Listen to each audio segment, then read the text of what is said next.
अस्सलाम वालेकुम। आज का हमारा टॉपिक है निकोलो मैकियावेली। ठीक है, ये सीएसएस और बीएमएस दोनों का टॉपिक है, तो दोनों में बड़ा इंपॉर्टेंट है। तो मैकियावेली से रिलेटेड मैं आज आपको बताऊंगा, क्योंकि मोस्टली पेपर में ये आता होता है और ये मोस्टली ना जो है ना करंट वो सिनेरियो से रिलेट करता है। ठीक है, निकोलो मैकियावेली जो था ना वो पैदा हुआ था 1469 में, और ये पैदा हुआ था फ्लोरेंस इटली में। ठीक है, और इसकी डेट ऑफ डेथ जो है वो 1527 है। इसका सबसे पहले आपको ब्रीफ हिस्ट्री बता दूं कि ये ना स्टार्टिंग इसने एज अ क्लरिकल जॉब भी की थी, और ये मसलन स्टेट के जो छोटे मोटे काम होते हैं ना, जैसे हम कहते हैं सिटी लेवल पे, काउंसिल लेवल पे, उसमें भी ये ना बड़ा था, इन टच था। तो फिर ऐसा हुआ कि ना 1512 में ना 1512 में मेडिसी फैमिली आ गई थी वहाँ पे इटली में। उन्होंने रूल करना शुरू कर दिया था। जब उन्होंने रूल करना शुरू कर दिया था तो उन्होंने मैकियावेली को एग्जाइल कर दिया था, निकाल दिया था, और ना उसे जेल में डाल दिया था। अब जब जेल में डाल दिया था ना, तो उसकी वजह से क्या हुआ था कि उसके बाद ना जंग भी हुई थी। ये काफ़ी मसन उस दौरान पे फ्रांस, स्पेन, प्रूशिया ने ना अटैक भी कर दिया था इटली में, तो जिसमें इटली को डिफीट भी हुई थी। और ये सारी रीज़न थी जो कि निकोलो मैकियावेली को, जिसने क्या कहते हैं फोर्स किया अपनी थ्योरी देने पे। ये उसका ब्रीफ सा आपको मैं बता देता हूँ।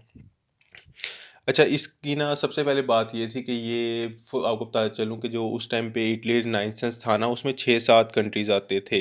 रोम भी उसी में आता था, जहाँ पे पोप होता है। उसके अलावा ये इटली भी था, एक दो और भी थे, मतलब 6 कंट्रीज है टोटल।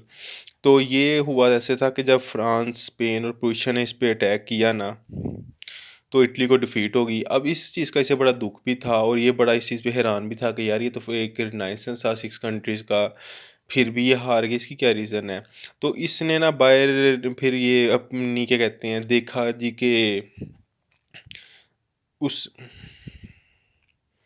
उसने ये चीज़ नोट की कि ये ना जो था ना पोप, ये अपना क्या कहते हैं वो सुपीरियर बनते थे, और दूसरे जो स्टेट के थे उनके अपने सुपीरियर बनते थे। तो ये चीज़ें मैकियावेली को पता लगी कि इन सेपरेशन की वजह से, और कोई प्रॉपर सिस्टम नहीं था, प्रॉपर रूलर नहीं था पावरफुल जिसकी बात मानी जाती, तो उसकी वजह से ना इनको डिफीट हुई है।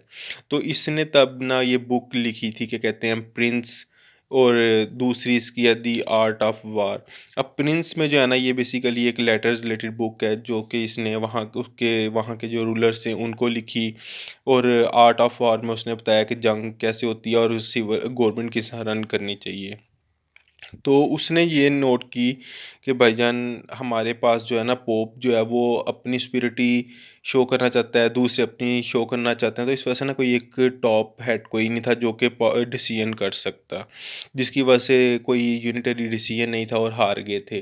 तो इसने यहाँ पे ये फिर किया कि जी हमारे पास एक ऐसा सिस्टम होना चाहिए जिसमें एक पावरफुल रूलर होना चाहिए जो कि टॉप ऑफ द हेड हो, और वो क्या कहते हैं उसकी ऐसे क्राइसिस के टाइम ना सारी बातें सब उसकी बातें माने।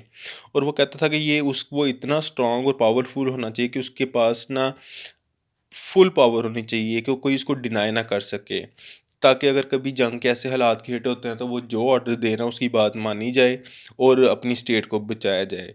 तो ये कहता था कि स्टेट को बचाना बड़ा ज़रूरी है, क्योंकि स्टेट आपकी एंड है, स्टेट नहीं है तो कुछ भी नहीं है।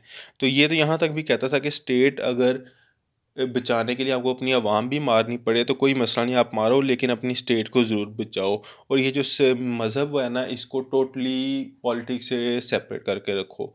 तो ये जो कंसेप्ट था ना separation of politics and religion का, ये कंसेप्ट भी इसने दिया था।